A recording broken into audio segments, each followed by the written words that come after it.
The survivors, finding themselves among radioactive ruins, struggle to stay alive after a nuclear war destroyed civilization in just a few minutes and robbed humanity of its future.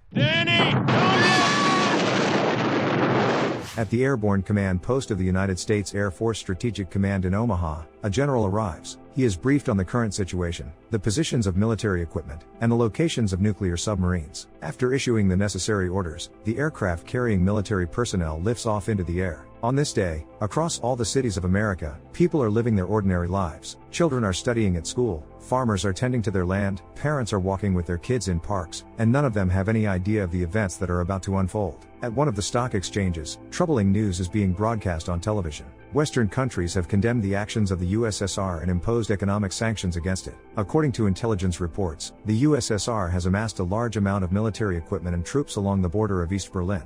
The United States is deeply concerned by this provocation and does not believe the Soviet ambassador, who claims that this is nothing more than military exercises. At the same time, in Memorial Clinical Hospital of Kansas City, 2 doctors are giving lectures to students. After finishing the class, they head out to examine their patients. Meanwhile, a helicopter is flying through the sky. Several soldiers are discussing their upcoming weekends and vacations. One of the men cuts them off, saying that now is not the time to go anywhere. The incoming news feels far too disturbing. In the state of Missouri, in a suburb of Kansas City, a young couple rushes out of their house. The girl and the guy are in a hurry to meet her parents and are worried that they are running late. At that moment, a man with his family and other churchgoers is already waiting for his daughter near the church. When he sees the approaching motorcycle, he walks toward them. As soon as the whole family is finally together, the pastor begins the service. Some time later, a military helicopter arrives at a missile launch control center located 20 miles from Kansas City. The on-duty personnel confirm the arrival of the crew and grant them clearance to begin their work. At the same time, a doctor from the hospital meets with his daughter. Because both of them are so busy, they rarely see each other. Thinking that her father might enjoy it, the girl takes him to an exhibition and enthusiastically talks about the paintings. While they are in the gallery, she tells him that she has decided to move to Boston. She believes it is time for her to leave the nest and build her own life. The man is not happy about her decision. He is convinced that she is doing this for her boyfriend, who has gotten a job there. Feeling awkward, the girl confirms this and reminds him that all children eventually leave their parents' home. Meanwhile, the military personnel head toward the missile launch silos located near a farmhouse where a couple lives with their 2 children. Seeing the soldiers, the woman waves at them and then goes back inside the house. There, she takes care of household chores and watches the news. After meeting with his daughter, the doctor drives home.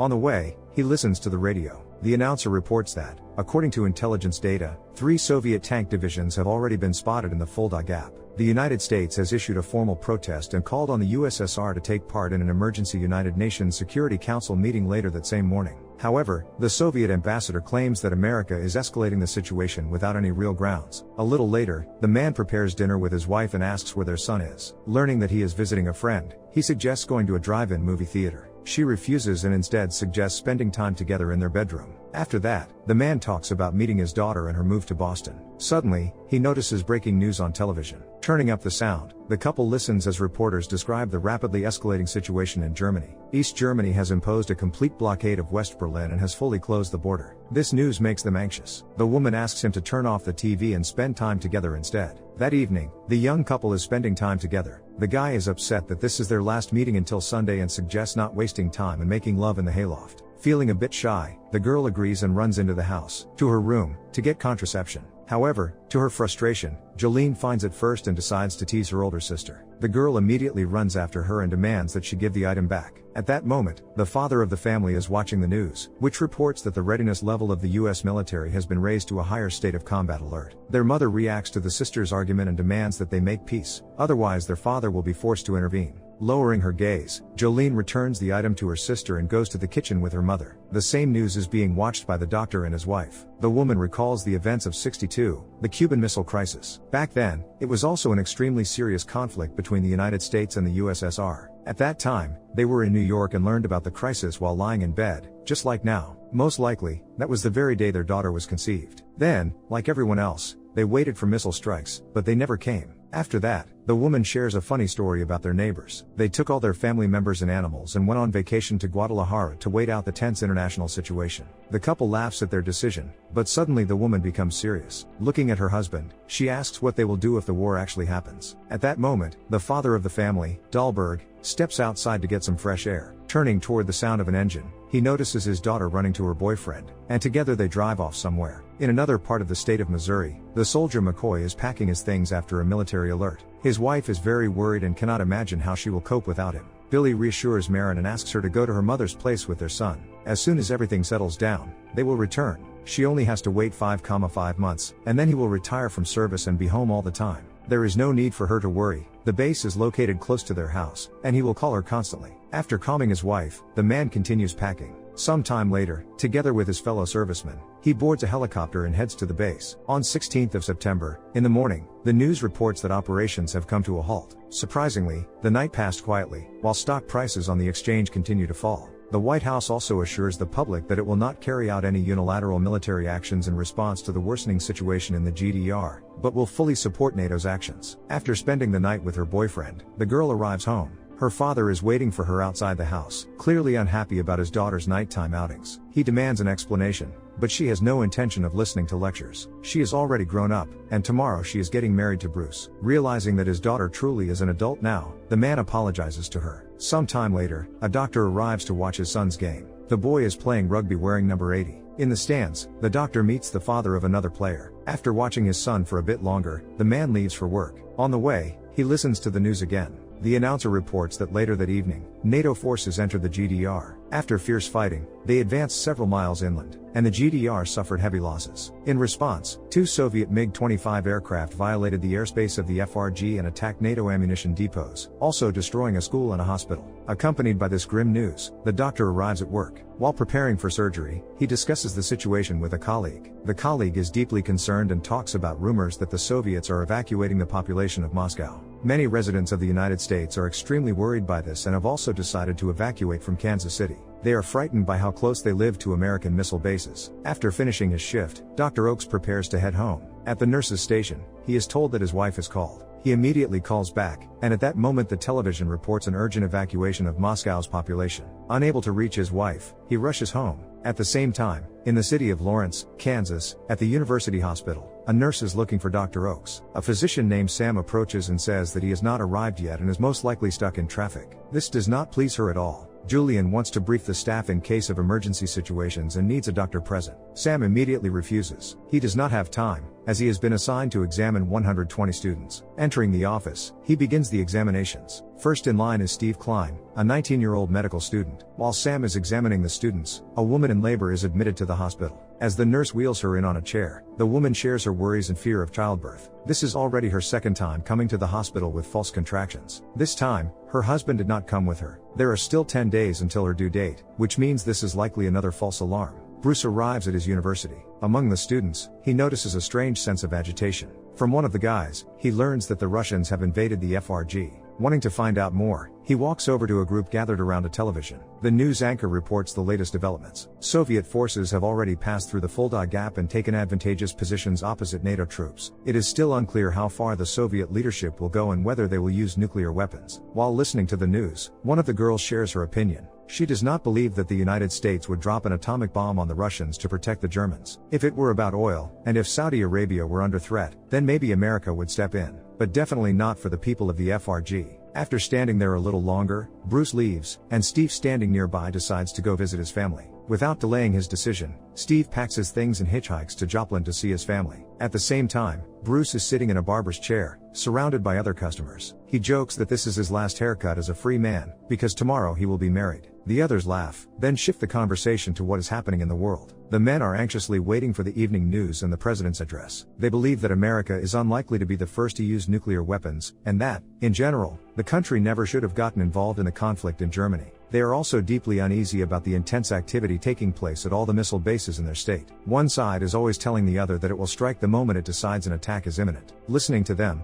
Bruce shares his own opinion. He is convinced that such a development is extremely unlikely. Meanwhile, Dr. Oakes is driving home. The radio is on, broadcasting the news. The announcer reports that, according to unconfirmed information, a nuclear strike has been carried out on Wiesbaden and a suburb of Frankfurt. Immediately after this report, the broadcast cuts off, followed by an urgent message ordering residents to evacuate to the nearest bomb shelters. Upon hearing this, the man immediately exits the congested highway. In another part of Missouri, Jim Dahlberg, under evacuation orders, is helping the pastor, along with other church members, to cover the lower level of the church with earth. After some time, the pastor sends the man and his son home. He needs to take care of his own family as well. On the way home, the father asks the boy to gather all the empty milk jugs at home and bring them to the pump. They need to stock up on water. Meanwhile, the doctor finds a row of phone booths and tries once again to contact his wife. To his frustration, a long line has already formed with people desperate to make calls. Not wanting to waste any more time, he gets back into his car and continues driving. After the evacuation announcement, chaos erupts in the stores. Frightened people grab everything they can from the shelves to secure food, water, batteries, and other supplies. While standing in line at the checkout, Bruce learns that open hostilities have begun between the Russians and the United States. The USSR has sunk an American ship in the Persian Gulf, and the Americans have responded by destroying a Soviet vessel. Deciding not to waste time waiting in line, the young man leaves the store. At the same time, in another home in Missouri, a woman is preparing lunch for her children and husband. The farmer returns home and notices that the children are completely absorbed in watching television.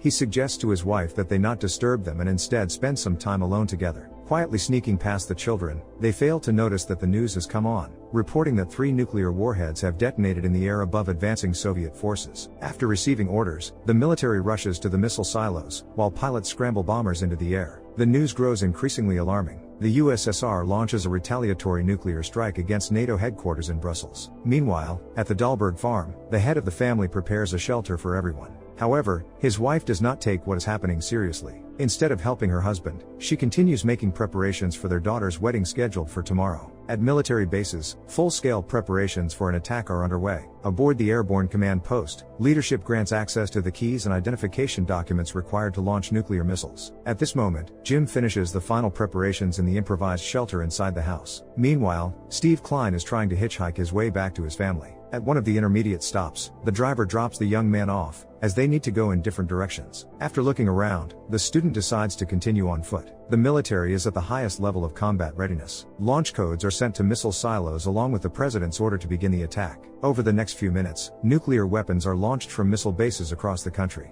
The entire population watches the sky in fear, following the flight of the missiles. At the same time, Jim asks his children to go down into the shelter and stay there, then goes to get his wife. She, unable to accept this new reality, ignores her husband. Understanding her mental state, the man forcibly takes her down into the basement. After the launches, the military personnel return to the base, including Macaulay. He panics, realizing that a retaliatory strike is inevitable. He suggests leaving and not staying on the base, since it will be one of the first targets of the counterattack. However, the others disagree. They are required to remain at their posts and wait for the helicopter that is supposed to evacuate them. Macaulay strongly objects. Staying here means certain death. They have already done their job. One of the soldiers then suggests hiding inside the missile silo, but this idea is also rejected. The silo will not survive a direct hit. Still, this turns out to be the only option that does not violate regulations, so everyone except Macaulay goes down inside. Left alone on the surface, he closes the hatch behind his comrades and rushes toward his car. The eyes of people across the country are fixed on the sky as they watch the missiles launch and prepare for the worst. These missiles are flying toward Russia and will reach their targets in about 30 minutes. Most likely, the return strike will come in roughly the same amount of time.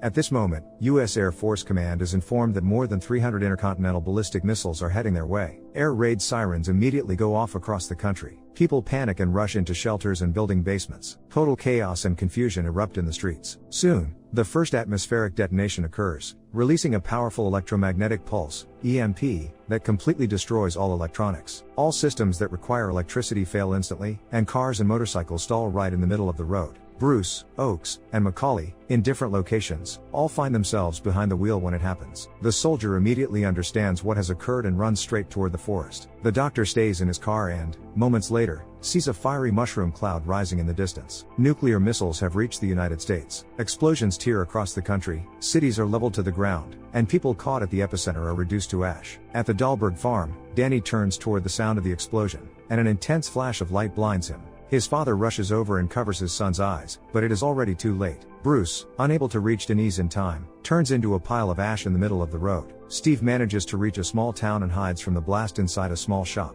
Cities at the epicenter, along with their inhabitants, are turned to ash, forests are consumed by fires, and the familiar world collapses, never to be the same again.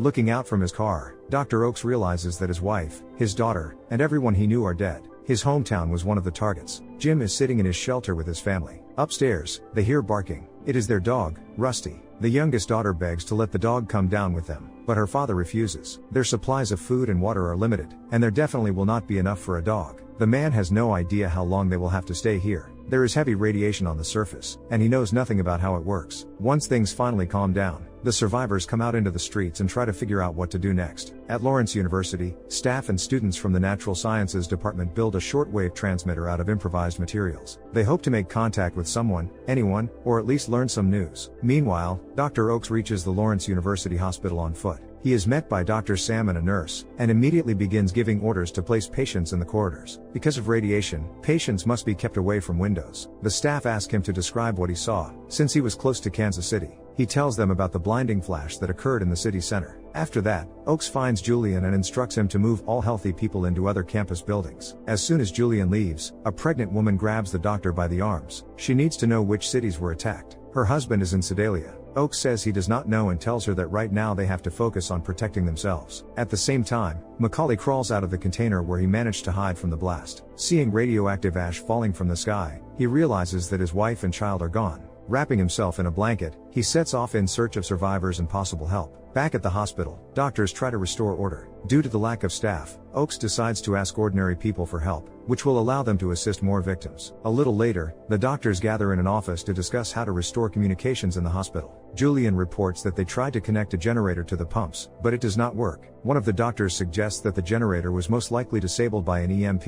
Seeing that his colleagues do not understand what he means, he explains, most likely, a high-yield nuclear warhead was detonated high in the sky. The explosion released a powerful electromagnetic pulse that disabled all electronics, radios, communication systems, computers, cars, transistors, everything electrical. Of course, this is only a theory. Something like this has never happened before, but they should not count on having electricity anytime soon. The best option now is to find a water pump and haul water from it. However, radiation levels outside are high, and going out there is dangerous. As the doctors begin to argue, Oakes cuts them off. The problem is not just water. How are they going to heat it to sterilize instruments and prepare for surgeries? Someone suggests lighting fires and heating water that way, but the idea is immediately rejected. The wood is contaminated, and burning it will release radiation. Gas cylinders are another option. The hospital has a small supply, but it will last no more than 3 days. Some time later, Jim hears noises upstairs in the house. Denise thinks it is probably Bruce and rushes toward the stairs, but her father stops her. Armed with a shotgun, he cautiously goes up, and at that moment the door opens. The man shouts, ordering the stranger to stop. Seeing the weapon, the young man begs him not to shoot. He says he was only looking for some water and shelter. Eva pleads with her husband to let the young man in. If he stays outside, he will die. The stranger joins in, promising he will not cause any trouble and will give the family all the food he has. To prove it, he throws several cans onto the stairs. Giving in, Jim lets him into the shelter. After coming down, Steve introduces himself to the family and notices Danny. From Jim, he learns that the boy looked directly at the flash. With a sigh, Steve explains that it is a retinal burn. He studies medicine at Lawrence University and knows a bit about this. Denise immediately asks him about Bruce, whether he knows anything about him. Steve shrugs. He did not know Gallatin. At the moment of the explosion, he was near Harrisonville and saw that 5 or 6 bombs hit the north, and a whole bunch hit the south. These words do not surprise Dahlberg. Most likely, the Russians attacked all the missile silos from Sedalia to El Dorado Springs. In the hospital, doctors continue providing aid to the injured. Under the light of flashlights, they examine patients and treat their wounds. Sam is assigned to receive new arrivals. He questions everyone who comes in to determine their level of radiation exposure. During a short break, Oakes talks with a nurse. He is extremely exhausted, but there is no time to rest. Most likely, this is the only functioning hospital for many miles around, and the number of patients will only keep growing. Lost in thought for a moment, he asks a rhetorical question about what might be happening right now in New York, Moscow, Paris. Are they the same as Kansas City now, or not? Meanwhile, McCoy arrives in an abandoned town. In one of the stores, he finds candy bars. Suddenly, his attention is caught by the sound of gunshots. Frightened, he runs out of the store. At the same time, the head of the department tries to contact anyone at all using his radio receiver. After some time, he manages to reach Dr. Oakes. Joe tells the doctor that radiation levels are dropping rapidly and are now at 50 rad per hour. But these numbers are still far too high for people to safely go outside. Oakes asks what level the radiation needs to drop to before they can move people to other buildings. With a heavy sigh, Joe replies that radiation must fall to 2 rad per hour. After speaking with the doctor, the man once again tries to contact someone else. After the conversation, Oakes closes his eyes for a moment. A nurse who enters the room notices that this is the first time in 3 days he has allowed himself to rest, even briefly. Her concern brings back painful memories of his deceased wife, daughter, and son. If not for a hematology lecture at the university, he would have been at home with his family. Trying to distract the doctor, the nurse offers him an orange. The Delborg family continues to sit in the shelter. Eva does her best to take care of the children, but Denise is in very bad shape. The uncertainty about her loved one and being trapped in the basement overwhelms her fragile mental state. Her father tries to calm her down, but she suddenly has a hysterical breakdown. Breaking free from her father's arms, she runs outside. Steve runs after her to bring her back to the shelter. Once outside, the girl rejoices in the daylight, ignoring the ash beneath her feet and the dead animals lying around. The young man explains that it is unsafe outside. Radiation cannot be seen or tasted, but it is deadly. However, Denise ignores his words. A little later, with great difficulty, he finally manages to bring her back to her parents. McCoy continues searching for shelter. Along the way, he meets a father and son traveling from Leeton to Eldon. The radio reported that there is a survivor camp there. When the soldier hears they are from Leeton, he immediately asks about Sedalia, but to his horror, he learns that neither Sedalia, nor Green Ridge, nor Windsor exist anymore. Pulling his blanket tighter around himself, he decides to head to Eldon with the others. Near the hospital, the number of people keeps increasing.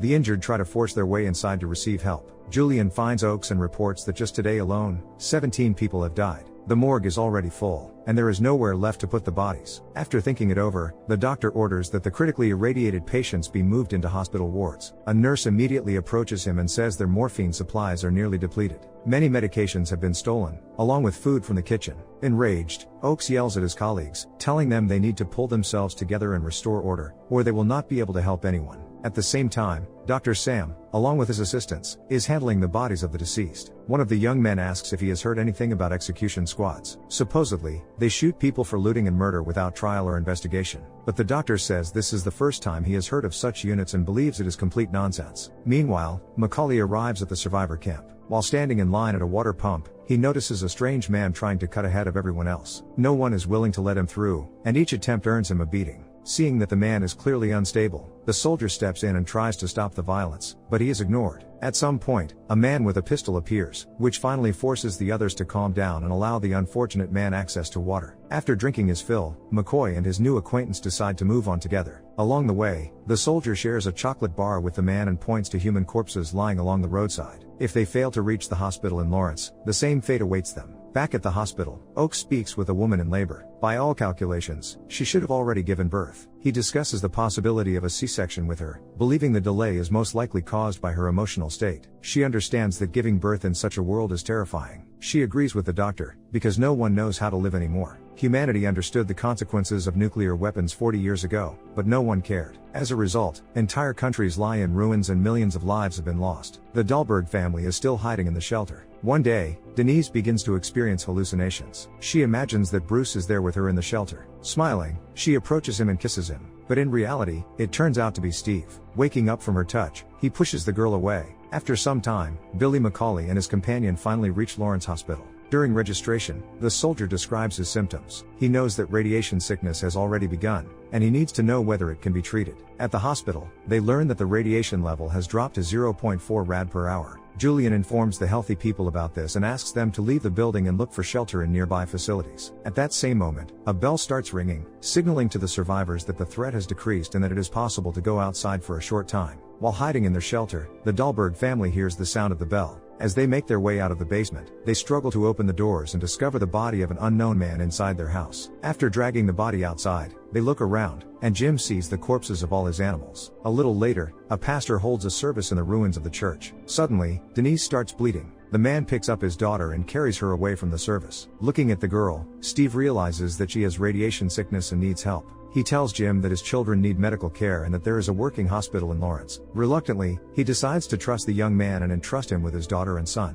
After laying Denise into a wagon, the father says goodbye to his children. On the way to the hospital, Danny asks Steve what he sees around them. Not wanting to upset the boy, he lies and says that there is green grass all around and cows are walking nearby. At that same moment, men are removing human corpses from the ground. Some time later, all the survivors gather around the radio to listen to an address from the President of the United States. He announces that most of the country's military and industrial facilities have been attacked. At this moment, the United States has reached a ceasefire agreement with the USSR, whose losses are also catastrophic. He says that all survivors have lost loved ones and friends, that he shares their grief, and that this is exactly why he promises that America will never surrender and will never abandon the principles of democracy and freedom. The government will continue to function, and assistance for the population will be organized soon. For now, he urges people to remain in places that are reliably protected from radiation and to stay strong. At this time, Steve arrives at the hospital with Danny and Denise. As soon as the president finishes his speech, some faculty members begin to express their outrage. In this address, they had hoped to hear who struck first. With a grim smile, Joe recalls the words of Albert Einstein,